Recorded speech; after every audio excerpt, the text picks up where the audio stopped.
and it's that time of evening when we engage with you in matters that affect you, matters that affect your family, matters that affect your community. Tonight, children having children.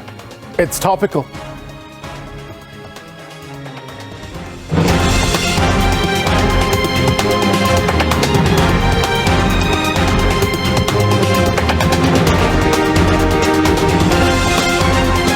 A very good evening to you, South Africa, and those watching around the world. My name is Blaine Herman, and this is It's Topical. We also live on SABC Plus, our digital audience with us tonight. It's so good to have them on the program, and we look forward to getting their questions for our guests tonight. Child parenting, it's a global phenomenon. It varies by race and ethnicity, but it's so difficult to comprehend when a 10-year-old gets pregnant, a 10-year-old. An age which should be all about cartoons and toys, now diapers and a huge responsibility. What are the solutions?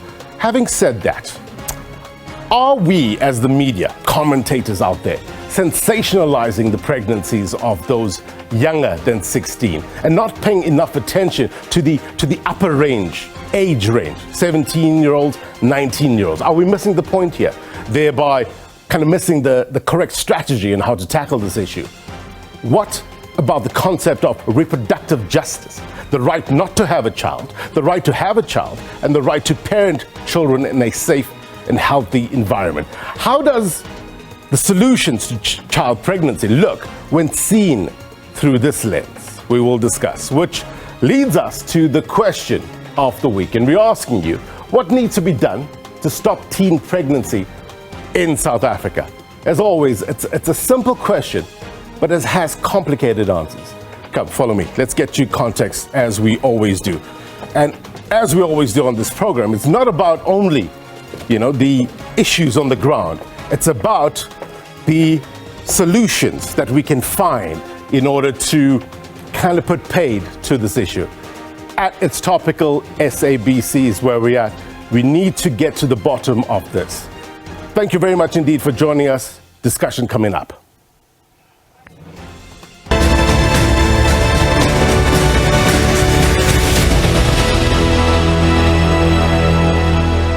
All right, welcome back. We're talking about child pregnancy, and as always, we have the magic wall to give us some context in terms of what we're dealing with here. According to the World Health Organization, data on childbirths among children aged between 10 and 14 are getting more widely available, right? They say globally, the adolescent birth rate for girls aged 10 to 14 years last year was estimated at 1.5 per thousand women. It shows higher rates in sub-Saharan Africa, Latin America, the Caribbean. That's the situation on a macro level. What about micro? I know I'm throwing a lot of numbers at you. I'm going to break it down and give you a sense of what we're talking about and how it affects your life and how it affects your family as well as your friends. To help me do that, let me bring in Zinzi Swamani, SABC News Research Specialist, to kind of get through these numbers. Zinzi, good to have you on the program. We're talking about, look at these numbers, right? Gauteng, high, 13,000, over 13,000. Limpopo, high, over 11,000. Then we go down to KwaZulu-Natal, very high, 26,000. And the Eastern Cape, 12,000. But what is very interesting here, look at this data.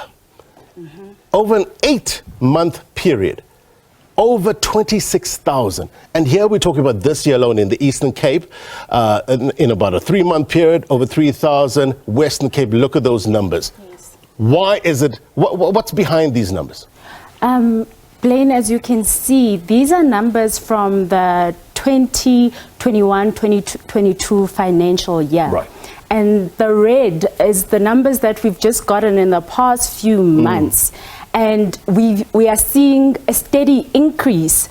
And when we look back, in fact, on the 2020-2021, the numbers were way less. When you combine all these numbers, it's over 90,000 teenage pregnancies, deliveries actually, because this doesn't include termination of pregnancies, it doesn't include miscarriages or unregistered births and all of that. So the numbers are steadily going up as we see them. And KwaZulu-Natal is the epicenter. As you said, it's only 8 months, Yeah. and it's way more than Yeah. the previous financial year, Right. which was 24,000, which is over a period of 12 months, and this is over a period of 8 months. So Right. these numbers are quite worrying, Blaine.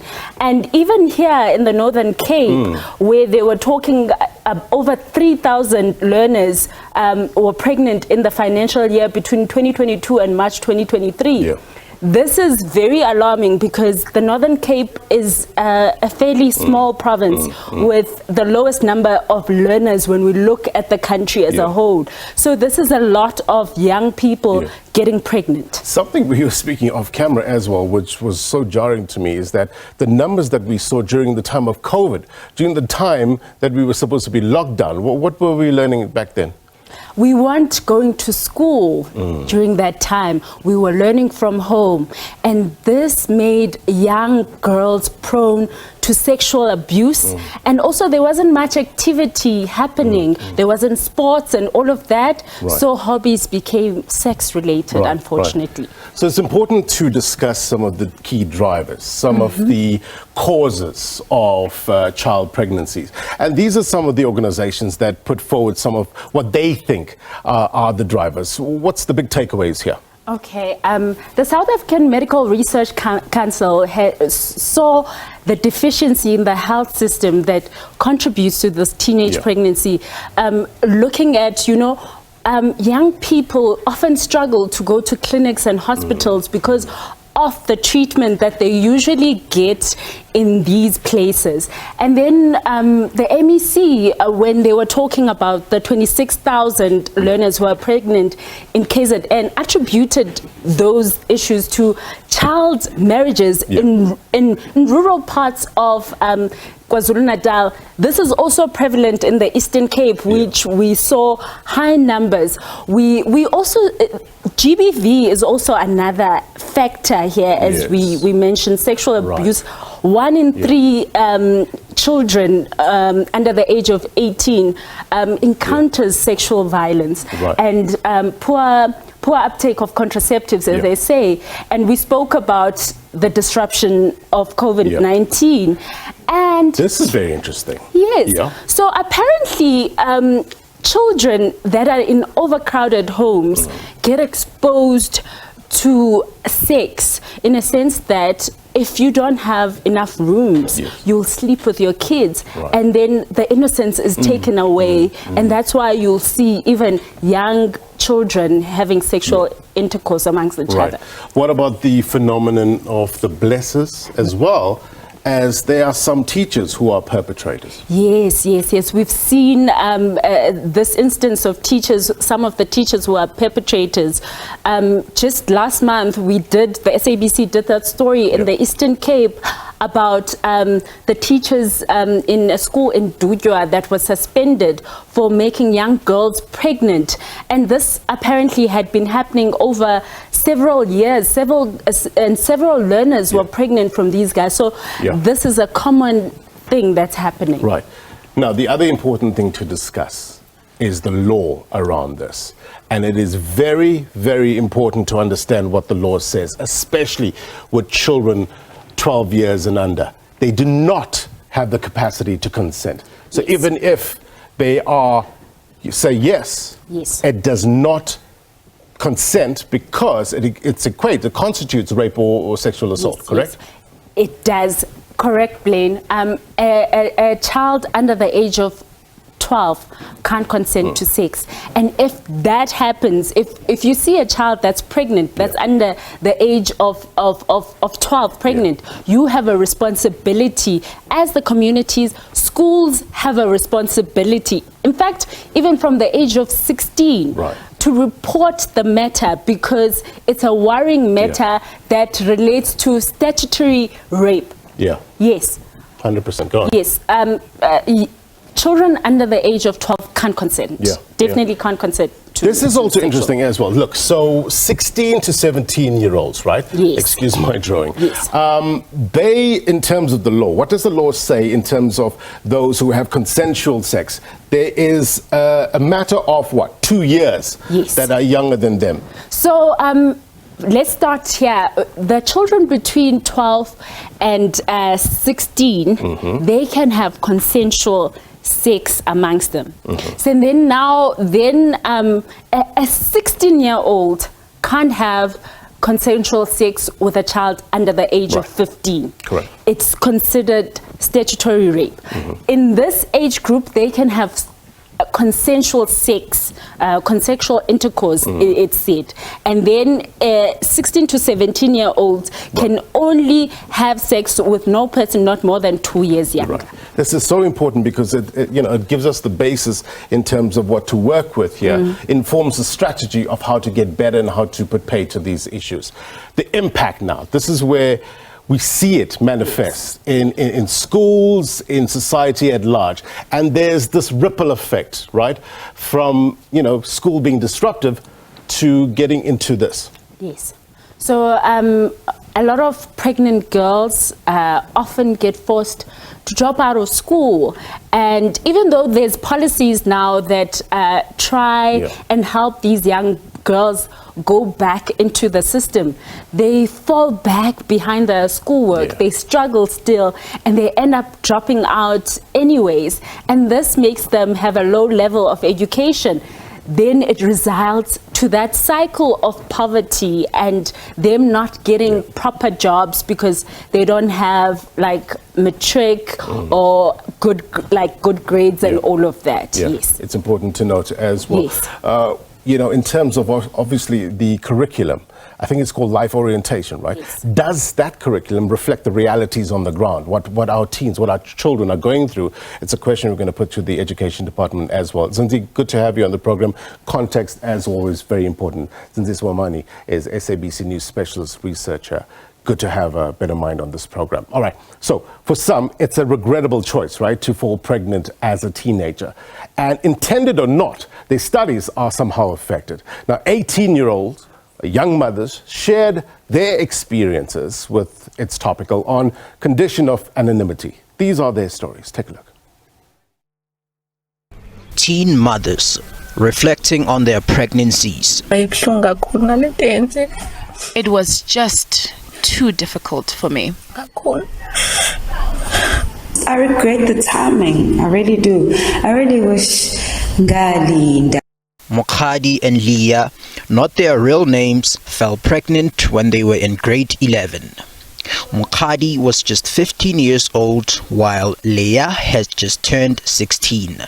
The pregnancy affected my studies a lot because I had to repeat grade 11. Me, I was so embarrassed when I was, the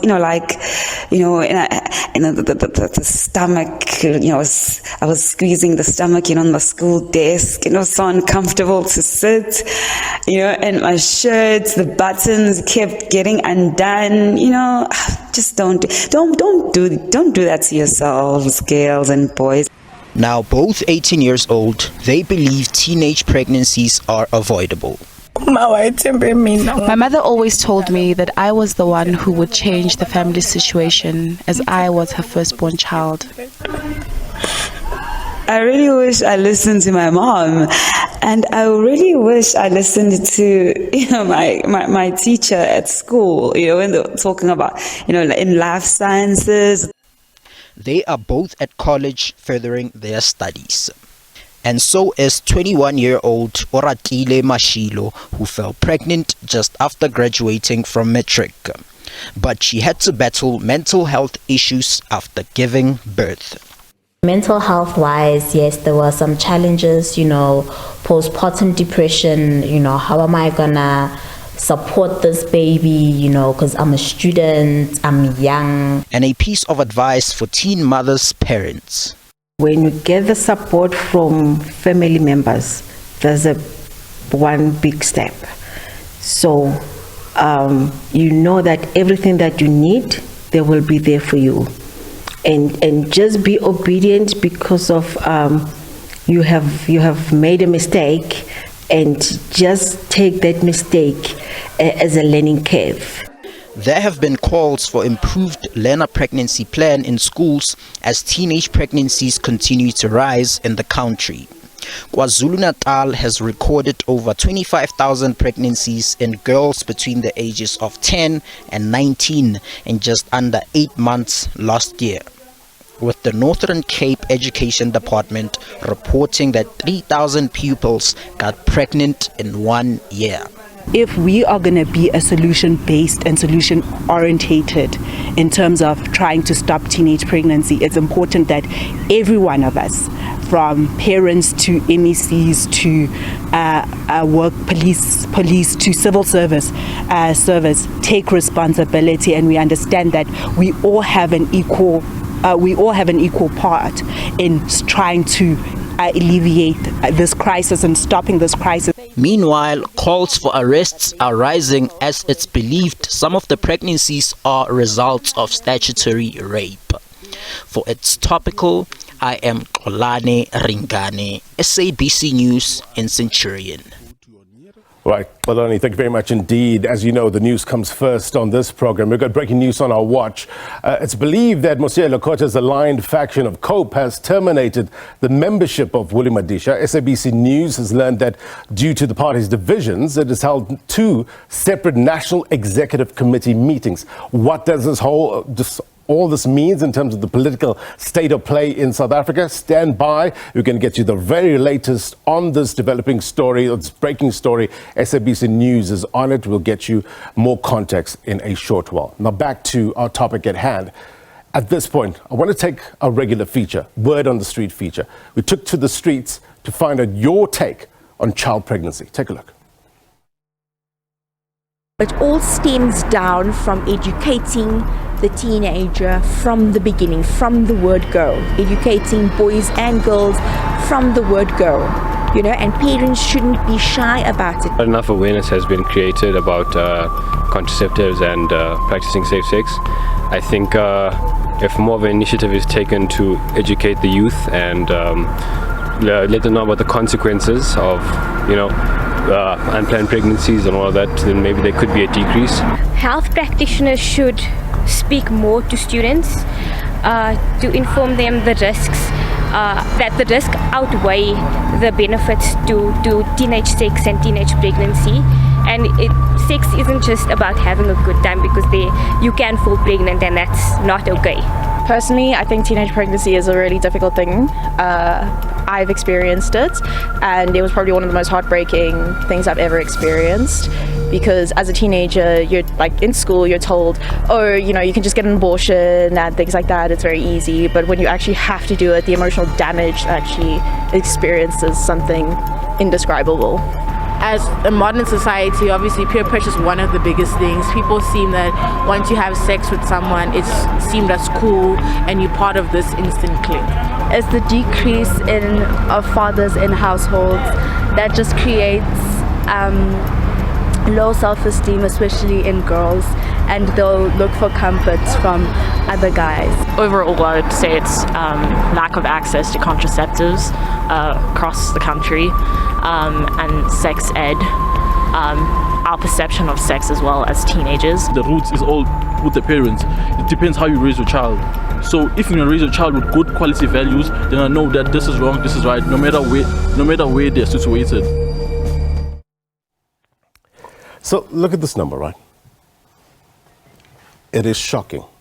But the question is, how do we get from being shocked to actually getting some work done on the ground in order to put paid to some of these issues, some of these numbers? I'm going to get you some context. Let's have a discussion now. We have a number of guests in studio as well as online, as well as our digital audience here as well. We have Hendrietta Bopape-Zulu, Deputy Minister of Social Development. Thank you so much for joining us. Coceka Nogoduka, Chief Director, Care and Support in Schools, National Department of Basic Education. Good to have you on the program as well as Professor Catriona McLeod, the South African Research Chairs Initiative, Chairs in Critical Studies in Sexualities and Reproduction at Rhodes University. It's a long title. It must mean that you're someone important and you have great input on this. Thank you very much indeed for joining us. Also, our digital audience, just remember, if you have any questions to our guests, please raise your virtual hand, and I'll get to you as soon as we can. Deputy Minister, to you first. You saw those numbers. And, you know, as I said, we need to move away from being shocked and actually doing some work on it. When you see that a province like KwaZulu-Natal, in a space of 8 months, recorded over 26,000 teens that were pregnant and, as the research says, delivered, how does that sit with you? Let me say that I've reached this point where I actually don't want to talk about numbers because I don't think as South Africans statistics mean anything. But also we spend time talking about numbers. But these are real people with real names. Right. And that is where we need to start. It shouldn't even reach 26,000 or it shouldn't even reach 5. Because a 10-year-old, a 9-year-old, because the stats, I was like, it starts at 9. We have 9-year-old mothers. Now, as a society, we must first ask ourselves, what kind of a society are we? That's where we start. The second thing is that it's easy, you know, as parents we blame, or as families we blame somebody else. But for me, if you remove the statistics and say, when we were at lockdown level 5, you know, you can't blame the teacher at school, you can't blame anyone. You were in the house with your kids, you didn't go to work, you can't blame the auntie. And that was the time where we got the highest numbers. So the question should be, where do you start? Is it government putting more programs? Is it government adding more policies? The bottom line is it really and truly and honestly doesn't matter how many policies there could be. Let us all fix the family. Coceka, is it a matter of policy, legislation, or implementation? Where are we lacking here in terms of a school point of view? Neither. Neither of the above. You would remember that these children are impregnated by men, because the majority of the children that are pregnant are not impregnated by age mates, they are impregnated by older men. So there are policies in place, but we need communities and parents to come on board to assist us. I think the researcher at the beginning of this conversation gave us what the policy says. As the Department of Basic Education, we have put policies in place for learners to prevent pregnancy, but also to manage pregnancy, to make sure that they continue schooling while they are pregnant. But the question is, why are they pregnant? Who is impregnating our learners? And what is the society and the community at large saying about learners that are getting pregnant? Learners are getting pregnant between home and getting to school. And along that route, there's different community structures that are supposed to assist and help government to implement the policies that have been developed. But in some cases, as Zinzi mentioned, teachers are impregnating students, learners. What is being done to eradicate? I don't never want to paint all teachers with the same brush. There's great teachers out there, but we need to weed out the perpetrators. What's being done to do that? We've got a couple of policies that are available. We've got the standard operating procedures for the management of sexual abuse and sexual assault at school. And in that document, there's a section that talks to a teacher. And SACE comes in practice as a regulatory body that regulates the educator's profession, but also the police comes into play in terms of making sure that the perpetrator is taken to books. And when the perpetrator is taken to books, the Department of Social Development comes into play, because the Department of Social Development has a database of all sexual perpetrators in the country, which then gets used when we are recruiting educators and anyone who works with children. We check against that database to make sure that you don't have any sexual offense against any of the children. So the law is there, the policies are there, but even there, we need the communities, the schooling community, in terms of school governing bodies, the school principals, as well as other educators in the school. They need to make sure that they support the process in terms of the educator that is reported, and the process is followed through. Because some of the challenges that we are having is communities that are not working with the law and with the government to support the investigation and make sure that the process is taken to the end. Let me bring in Professor McLeod, who has a slightly different take on the best approach for this. Prof, good to have you on the program once again. I was reading this article in The Conversation last year, where I think it was attributed to you. You say there's a different approach that is needed. And instead of asking, and this is, I'm quoting, how can teenage pregnancies be prevented? The following question should be posed. How can reproductive injustices in relation to young women be reduced? Why that question? Yeah, thank you. Yeah, I think that a lot of what we do with the notion of teenage pregnancy, first of all, is to paint it with one brush as if everybody is the same. Obviously, it's very different. And you've pointed out the difference between pregnancies amongst very young people and older teenagers. And people live in very different circumstances. I think one of the things that's really important to understand is that when the economic circumstances of a community, a district, a region, a country improves, so the rates of early reproduction decrease. And this is very clearly seen in research. And so we've got to really kind of connect what's happening in schools and around sexualities and reproduction to the economic environment within which people find themselves. And we know that at the current stage, there's a high level of youth unemployment. The opportunities for young people are extremely limited. And so this leads to a whole range of things. The one is that people very often engage in transactional sex.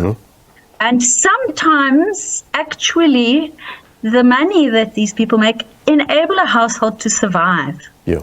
And so it can be maybe not directly sanctioned, but possibly sort of, kind of covertly sanctioned by the family. So you're saying that not all teen pregnancies or child pregnancies are unplanned. Is that what you're saying? Well, not necessarily that they're unplanned. They may not be intentional, but they may also. But the fact that people are engaging in sex, and sometimes unprotected sex, because that gives you more access to resources. And sometimes it's not direct payment. It can be like gifts or data or whatever. Right. So that's the one thing about economics. The other thing is if you developmentally, the sort of late adolescence, early adulthood stage is a stage where you are developmentally kind of developing an identity as an adult. And if your chances for developing an identity as an adult in terms of contribution, work possibilities are completely forestalled, there are very little opportunities for people, then another developmental kind of stage that you can get into adulthood is through childbearing. And so this is a very clearly why, if economic circumstances improve, your rates of early reproduction decrease. So we've got to kind of make this connection of not saying that it's only the teenagers who are at fault, or they're not getting the right education, or the parents aren't doing right, and there can be a case for that. But very clearly the economic circumstances within which young people find themselves do lead to this kind of circumstance. Right. The other thing about planned and unplanned is... Sorry? Go on. So one of the things we've got to be really careful about, because we always talk about unintended pregnancies, one of the things that we want to do is to prevent unintended pregnancies. Right. But the fact of the matter is that globally, almost half of pregnancies globally are unintended. Really, across the age range. So this idea that we can all kind of happily plan our pregnancies actually doesn't really operate terribly well amongst everybody, not just young people. And so one of the things that we talk about in our research is looking at unsupportable pregnancies and what support is required in order to enable people to have pregnancies that are supportable, whether they're intended or not, but that they are supportable, that there are good outcomes for both the pregnant person and the infant. Right. Deputy Minister, so from what I'm getting from Professor McLeod is that it's a holistic approach and various departments need to play a part in getting us to that better place that we keep on talking about. But I wonder what, in terms of practical ways, and we spoke about the law and what the law says, a child under the age of 12 can't consent, right? It's a rape or sexual assault. If a child presents themselves at a hospital younger than 12 years old, does a hospital or a medical practitioner have an obligation to report it to social development, to report it to the police? What's the law around that? I think let's first fix the age, because the age of sexual consent in South Africa is 16, so that we're not stuck at 12. Right. We need to understand that statutory rape, it is having sex with any child below the age of 16. So I want to talk about that. The first thing I think, before we even say department this, department that, I think the narrative of how we are having this discussion must change. That's the first thing, because it's the steps. Let's change the narrative and begin to, let's ask the right questions. Firstly, I feel like we need to, as South Africans, say, why are we even having a discussion of children that are getting, why are we not allowing them to be children? Because every child has the right to play. That's the first thing. The second thing is, as parents, a lot of the time, we then want to solve certain things, quietly. It's not their age mate. You'd find that this person that made this 14-year-old, and I can tell you, you can take a visit to one of our SASSA offices on the day that we do we register the child support grant. You'll be shocked, because then you ask the mother, what happened? Why is this? And then they say, hi, Intaulo, they paid, So you can just slaughter a goat. So that's the first thing. We need to look at our behavioral patterns. We need to look at the cultural value system in terms of why are we unable to respect the right of children to be children. And I speak about child pregnancies because I've realized that teen, that word covers it, it makes it feel like it's proper. Correct. Bottom line is that it's a child. It's a child that is supposed to be playing, that is pregnant. Anyone below the age of 18 is considered a child. Yeah, it's a child. But as we consolidate the age, there is that gap between 16 and 18 that we need to close, that we are working on from a legislative perspective. Right. And yes, when a 16 and below appears at the health professional in terms of the Children's Act must inform social development. Right. So it is a must, because we then need to go beyond that child being pregnant. We need to go to the family to say what actually happened.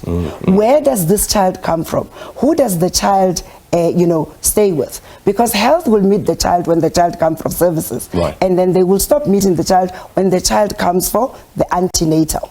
After the delivery, that child is all the support, from psychosocial support to families, a program, positive parenting, because parents are getting younger. And that comes with its own challenges. Right. Because then we talk about, if it's boys, there'll be angry boys. Then we want to end gender-based violence, but the boys were born, the difference is a 9 years between the mother and the child. Hence, we are implementing, as you said, practical. We implemented the positive parenting program. We are implementing the program where we're starting earlier to talk to children about sex and sexuality, but to also talk about children to develop the resilience. But it must never be understood in the fact that the children are the ones that must bear the brunt, because 100%. That is the sad part, is that because it's that girl that carries the outcome of that sex through pregnancy, she gets to carry the label, she gets to carry the burden. So we need to enable this girl to be supported, as Prof was saying, but what I don't agree with from what Prof said is that it has anything to do with the economics. And yes, the sex, a lot of it will be transactional, but it doesn't matter how hungry a family can be. It doesn't matter how poor. Poverty, hunger, or any circumstance doesn't give any parent the right to say it is okay for that girl. No, it doesn't matter how much amount of research. Let's start to say this is a child. In the first place, they must not be pregnant. And that would be a good space to start. Right, important point. Let's go to our digital audience. Forgive me, I can't see your name clearly, but it's Theola. Theola, I see your hand up, and then Tafadzwa. Let's go to Theola first. Good evening, yes. Ministers and Chief Director and Prof, I agree with what you're saying, but we also need to know that, or remember that our society has changed. There's not any more nuclear family where you have the father and the mother, and also all these other elements that you've mentioned. We're not the perfect society. And I would like to suggest, why are we not teaching our teenagers to, from an educational perspective, that they need to love themselves? Many times it's because children don't have that love for self, because they're not getting that education at home, because there is not a father or there is not a mother. And I don't need to tell Minister the types of families we have. That is what your social development department does. And also the responsibility, not just about sexual education, but the responsibility that comes with being sexual active. And also the cause and effect of when somebody falls pregnant, whether it's either the girl or the boy that makes her fall pregnant, that responsibility, because to be a parent to a child comes with financial responsibility. You have the physical responsibility of being there for the child, emotional responsibility. So it's a whole holistic approach. I've been listening to our government official and minister, is that it feels for me as a parent, and I would also like to add, the last 16 years I've worked for government, but it feels as if we're shifting the blame to the parent and to the community and making just their responsibility. But actually everything starts from top down, and for us top down is from government, because our constitution, we talked about sexual grooming, sexual abuse that the children are going through. The constitution needs to change to allow the laws to change so that the guys that does this can feel the brunt of our laws. Right. So let me tackle that issue, whether it should be a top down or bottom up. When I say bottom up, I mean from the home going upwards. Theola, with Coceka, where do you see it lie? Because from what I'm hearing of Deputy Minister, correct me if I'm wrong, you saying it should be a bottom up, where start from the home going up.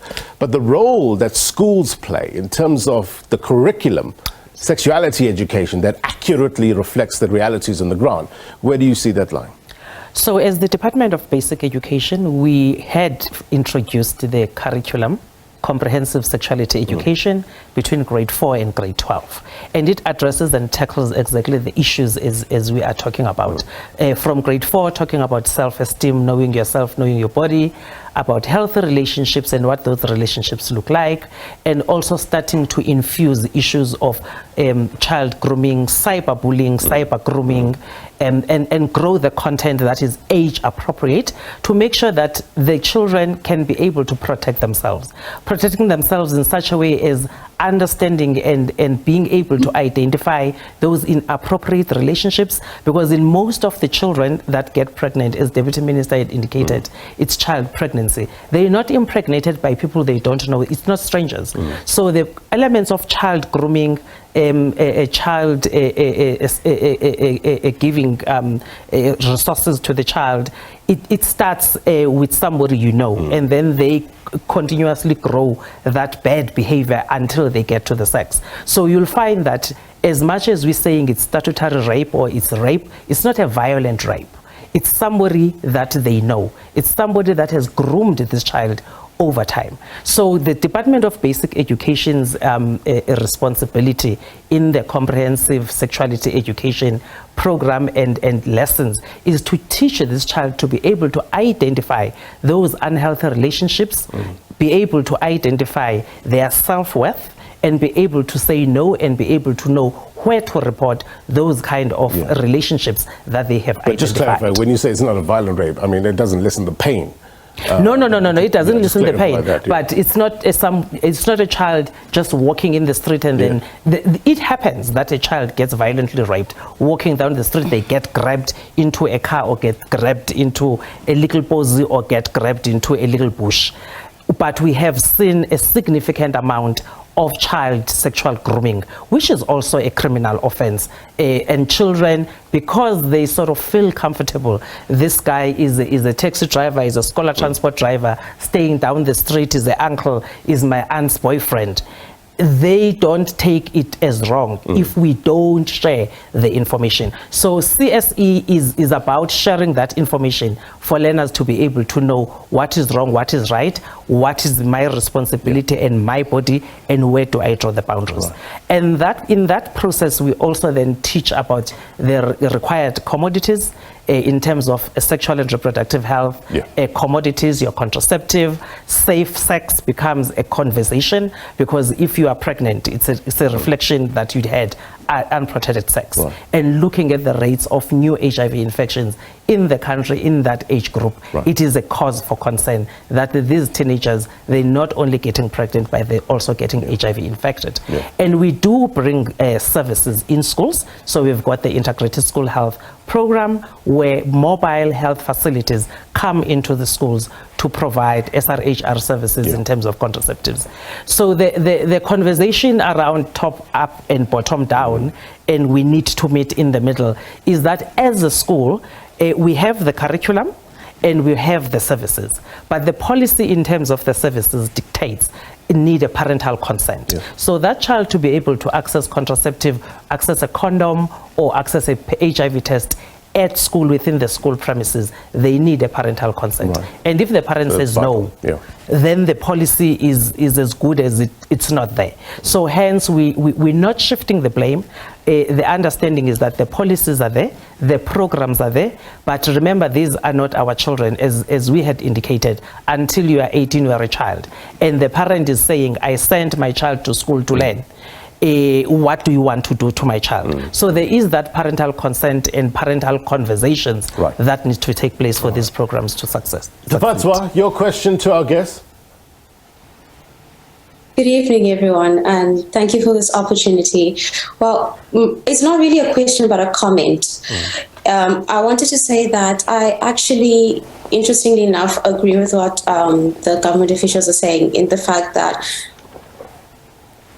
teenage pregnancy is a complex issue that is actually a threat to democracy, right? Because it exacerbates poverty and, the unemployment rates, and also the threat to health, in the sense that children who get pregnant in these instances, like as previously said, they end up getting HIV because of unprotected sex. But as I was researching this topic, I found one of the leading causes is there's a discrepancy in communication patterns in the home. So we were talking about bottom up and top bottom. It's actually bottom up, in my opinion, in the sense that it starts in the home, the knowledge that the children have regarding sexual activity, because there is only so much that the government can do, the policies that you implement, so much the school can do, but it becomes ineffective when you don't have that in the home. There isn't that consent and there isn't that kind of communication.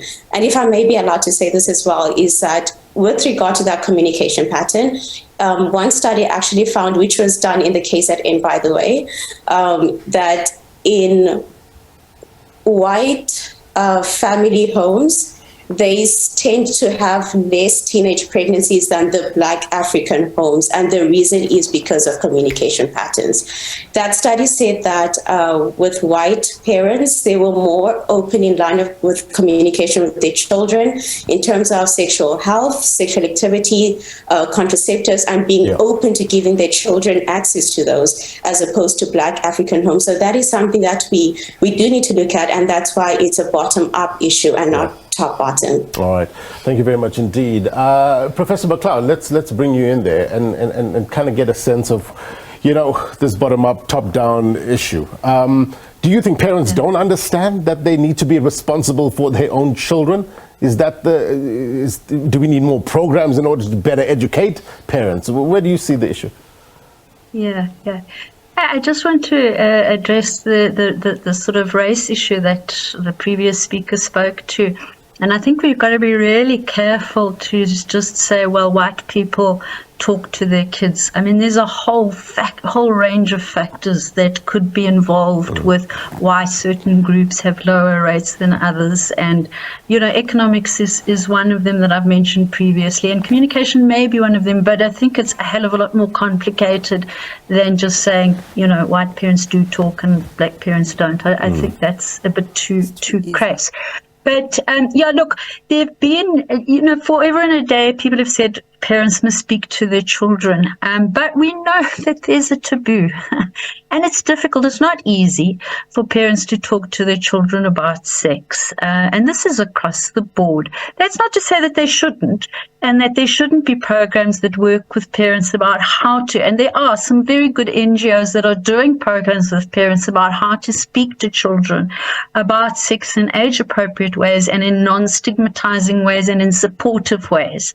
So that's really important. And, the Department of Basic Education has implemented the comprehensive sexuality education. There's quite a big backlash from various groups of people about comprehensive sexualities. The idea that somehow in doing comprehensive sexuality education, we are now teaching children how to have sex and are going to willy-nilly go and have sex.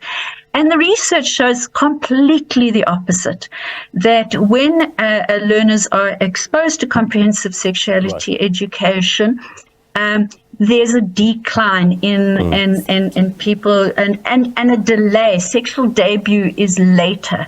So the research is absolutely clear on that.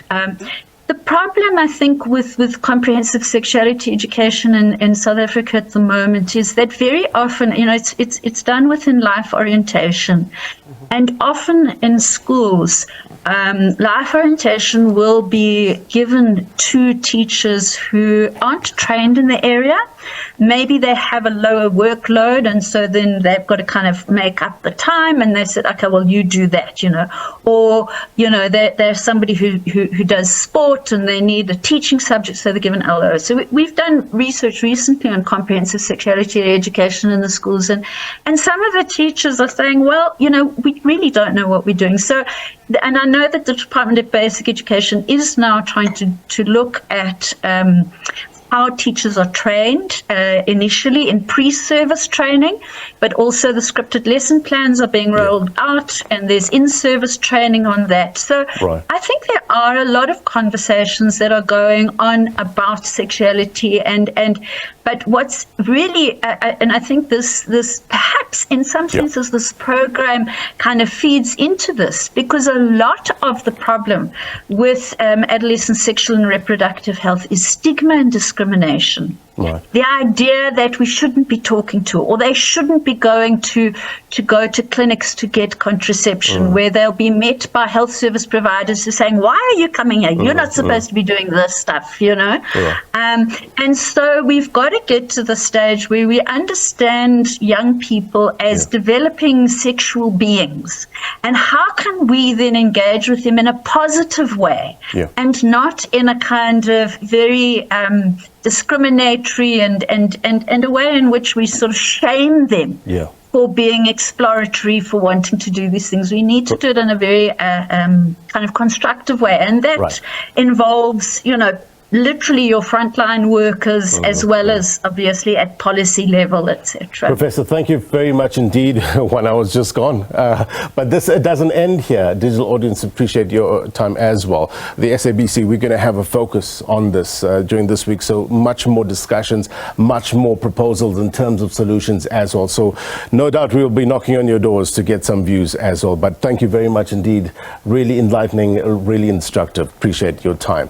All right, before we go, here's my take. As always, it's about a common concern and a collective will to change. Children having children, teen parenthood, it's a polarized experience, right? Sexuality education seen as an important tool to equip children to better tackle the realities on the ground. And no doubt, it takes a certain level of maturity to be a good parent. Many adults struggle. I'm regarded as old in some circles, and even I battle. So I can just imagine what a child is going through.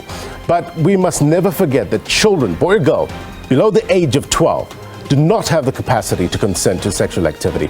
Even if the child says yes, they are unable to give consent at that age.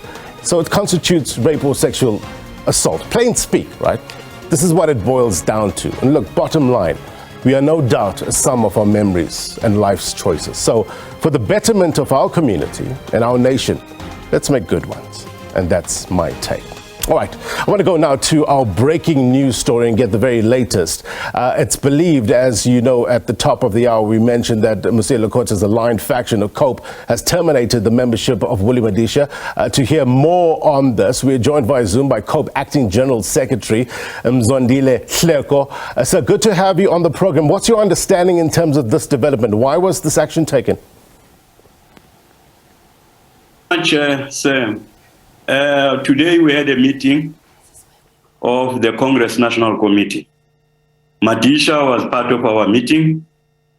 As far as we know, Madisha is still the member of the party, not just a member, a deputy president of the Congress of the People. But the outgoing president, Musiwa Lekota, and his friends were meeting somewhere. They decided to announce that they have terminated the membership of Date Madisha, which is not true. The fact of the matter is that COPE always, when we approach congresses, Date Lekota does not like democracy. You can see from the beginning of COPE, he will run to court or he will do funny things. Now that is what is happening. He has called his friends and they took a decision. In any organization, leadership is elected in congresses. We were elected in a congress in Bloemfontein. We are running our term that is coming to an end in January next year.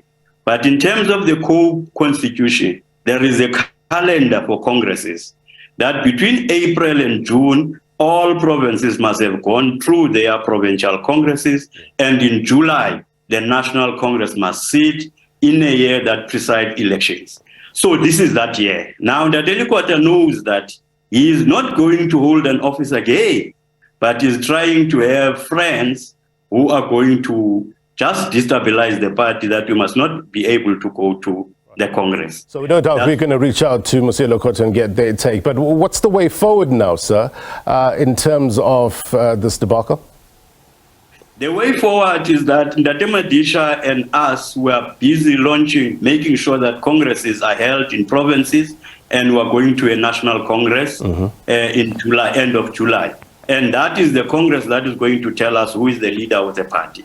But for now, as far as we know, majority of the CNC or all CNC members were in a meeting today, except Date Lekota and the chap who's calling himself acting secretary. I don't know his status, because the last time I checked, he was the secretary of Limpopo, which his term ended in 2019. So he is no longer having any standing in our party. Date Lekota has not accounted for the money of parliament. And it's an issue that we are taking it up seriously. He's trying to create all these stories. IEC has already raised the point to say we have not accounted as the party. And we're investigating him for that, because he's a party leader there. He's not in parliament, he's taking the money of the people.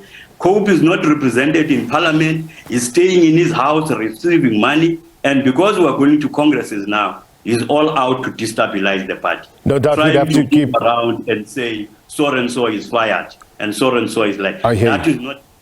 We fast run out of time, Mr. Hleko, but no doubt we'll follow this very closely. You can be rest assured that the late edition coming up is going to take the story forward.